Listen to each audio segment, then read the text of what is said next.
Oke. Halo semuanya, aku Agung Seno. Gak terasa ternyata udah 5 bulan lebih aku nggak upload video.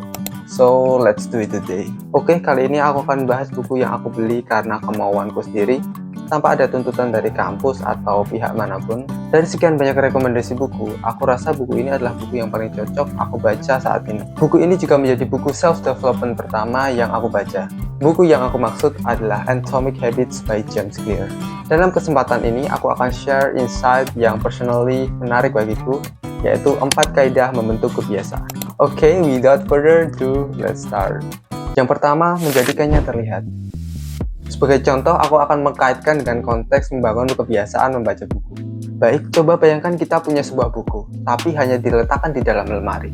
Pastinya kita nggak akan kepikiran tuh untuk membacanya. Tapi jika kita letakkan buku tersebut di tempat yang terlihat jelas, itu akan memberikan kita sinyal untuk membacanya.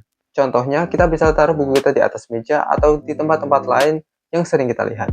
Kalau aku pribadi, aku taruh di atas kasur agar malam sebelum tidur aku bisa tergiur untuk membacanya. Oke, lanjut yang kedua, yaitu menjadikannya menarik. Setelah menjadikannya terlihat, pastikan kita punya cara menarik untuk meningkatkan peluang terjadinya suatu habits. Dalam buku ini, kita disuguhkan sebuah teori yang disebut paket godaan, yaitu menggabungkan kegiatan yang ingin kita lakukan dengan kegiatan yang perlu kita lakukan. Contohnya, pagi ini kita perlu jogging, tapi pengen dengerin musik juga. Kita bisa tuh menggunakan teori ini, jadi kita jogging sambil dengerin musik kan kayak lebih seru gitu kan ya. Atau contoh lain kayak aku bikin video ini. Hal yang perlu aku lakukan adalah buat video, tapi hal yang ingin aku lakukan sebenarnya itu minum teh. Dengan menggabungkan kedua aktivitas tersebut, suatu kegiatan akan terasa lebih menarik untuk kita lakukan. Oke, bentar aku minum dulu.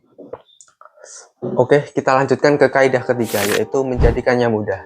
Sesuatu yang mudah akan membuat kita betah untuk melakukannya. Maka dari itu, kaidah ini perlu banget kita terapkan. Contohnya, kita mau mulai habits baca buku. Kita bisa ganti mindset kita yang awalnya, hari ini aku harus baca buku. Kita ubah menjadi, hari ini aku akan baca buku 1 halaman. Jika kita mempunyai mindset seperti ini di awal, pastinya kita akan melihat aktivitas membaca sebagai suatu hal yang mudah. Jika kita udah dapat flow-nya, kita nggak bakal peduli tuh seberapa banyak halaman yang udah kita baca. Tiba-tiba udah 1 bab aja. Oke, lanjut ke kaidah yang terakhir, yaitu menjadikannya memuaskan. Kita pastinya ingin mendapatkan suatu ganjaran secara langsung.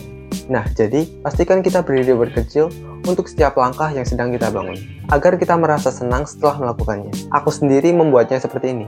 Setelah aku menyelesaikan 1 bab, aku akan nonton live Bang Winda.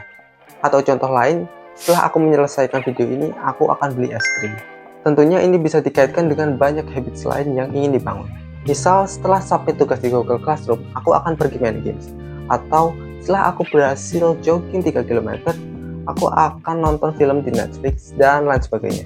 Dengan memberi reward kepada diri sendiri, itu akan membuat kita dengan senang hati melakukan ulang habit yang sedang kita bangun. Jika kita sudah tidak peduli dengan reward setelah melakukan suatu habits, itu menandakan habits kita berhasil kita bentuk.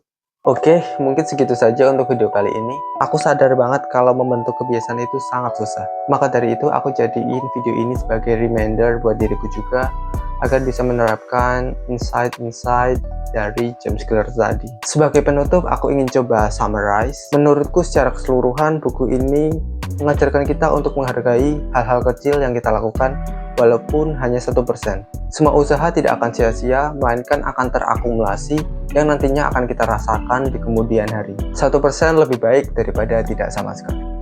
Baik, sekian aku Agung Seno. Sampai jumpa di video selanjutnya. Thank you.